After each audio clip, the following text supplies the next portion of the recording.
Iran का नया supreme leader Syed Mujtaba Ali Khamenei Mujtaba, जिसे पिछले कई सालों से ना किसी ने देखा है और ना ही इसकी आवाज सुनी है। लेकिन जैसे ही इसका नाम सुप्रीम लीडर के लिए सामने आया तो अमेरिका के डोनाल्ड ट्रंप ने इस नाम को सुनते ही रद्द कर दिया, क्योंकि आम लोग तो इस मुज्तबा को नहीं जानते, लेकिन अमेरिका की CIA और इसराइल की मोसाद अच्छी तरह जानती हैं कि मुज्तबा खामेनेई आखिर है कौन।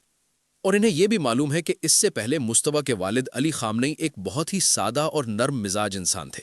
लेकिन अब यह नया मुमकिना सुप्रीम लीडर मुज्तबा खामनेई अपने वालिद के बिल्कुल बरक्स है, बल्कि वो बचपन से ही ईरान की फौज में एक सिपाही की तरह लड़ता रहा है। ईरान की पूरी फौज उन्हें ही अपना असल लीडर मानती है।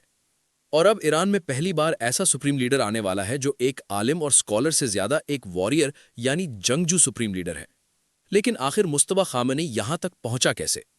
आज से तकरीबन 50 साल पहले जब ईरान में एक बहुत ही करप्ट बादशाह रजा शाह की हुकूमत थी, उस वक्त ईरान दुनिया के सबसे खुशहाल मुमालिक में शुमार होता था। इसी करप्ट बादशाह को चैलेंज करने के लिए ईरान में एक नया लीडर सामने आया, आयतुल्लाह खुमैनी।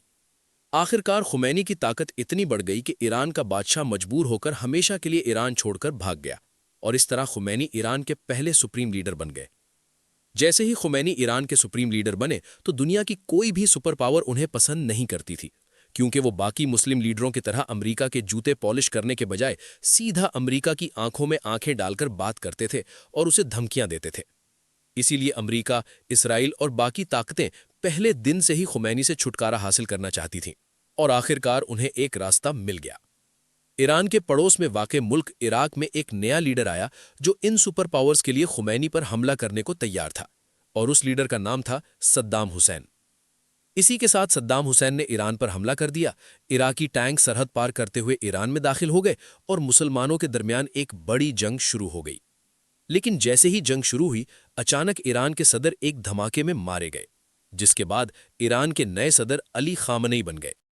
अब जब खामेनेई सद्दाम हुसैन के साथ जंग में मसरूफ थे, उसी वक्त उनके घर में उनका 12 साल का बेटा मुज्तबा बिल्कुल आम बच्चों की तरह स्कूल जाता था। लेकिन मुज्तबा बचपन से ही ईरान की इस बड़ी जंग को गौर से देख रहा था। यानी मुज्तबा का पूरा बचपन जंग के माहौल में गुजरा। और जैसे ही मुज्तबा की उम्र 17 साल हुई तो वो भी एक आम सिपाही की तरह ईरान की फौज में शामिल हो गया और सद्दाम हुसैन के खिलाफ जंग में लड़ने लगा। उस वक्त मुज्तबा ईरान के सदर का बेटा था, लेकिन कहा जाता है कि इसके बावजूद वो एक आम सिपाही की तरह फ्रंट लाइन पर जाकर लड़ता था। इसी तरह मुज्तबा अपनी बटालियन के साथ इराक के अंदर दाखिल हो गया और वहां इराक के 30 पहाड़ों पर ईरान का परचम लहराया। लेकिन जब ये सब हो रहा था तो अचानक ईरान और इराक ने जंग खत्म करने का फैसला कर लिया। दोनों मुमालिक की फौजें वापस चली गईं और 8 साला जंग खत्म हो गई।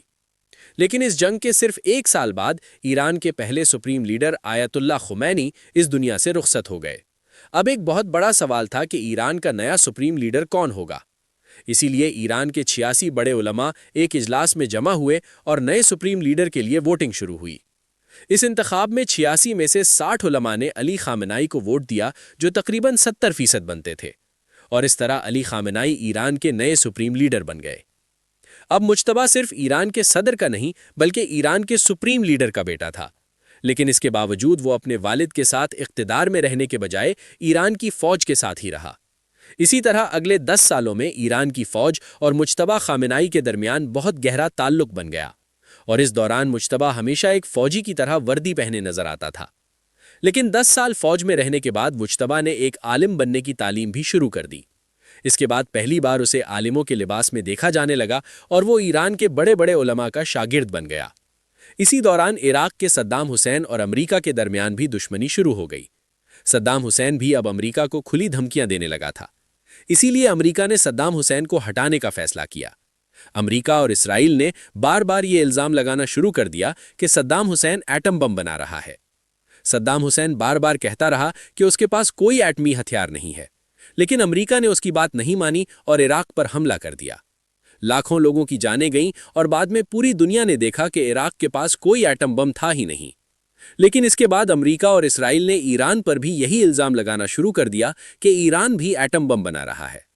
इस पर ईरान के उलमा के दरमियान एक बड़ी बहस शुरू हो गई कि क्या ईरान को एटम बम बनाना चाहिए या नहीं। कुछ उलमा कहते थे कि एटम बम नहीं बनाना चाहिए, लेकिन कुछ का ख्याल था कि चाहे हम बनाएं या ना बनाएं, एक दिन अमेरिका हम पर हमला जरूर करेगा।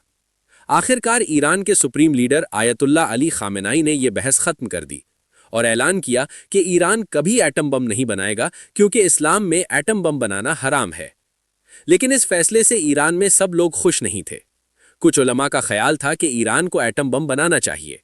کہا جاتا ہے کہ انہی علماء کے ساتھ مجتبی خامنائی بھی تھا جو چاہتا تھا کہ ایران کے پاس ایٹم بم ہونا چاہیے۔ لیکن اس بات کا نہ ایران میں اور نہ ہی دنیا میں کسی کو معلوم تھا، کیونکہ مجتبی خامنائی میڈیا سے مکمل طور پر غائب تھا۔ پھر تقریباً 20 سال پہلے وکی لیکس میں کچھ خفیہ دستاویزات سامنے آئیں۔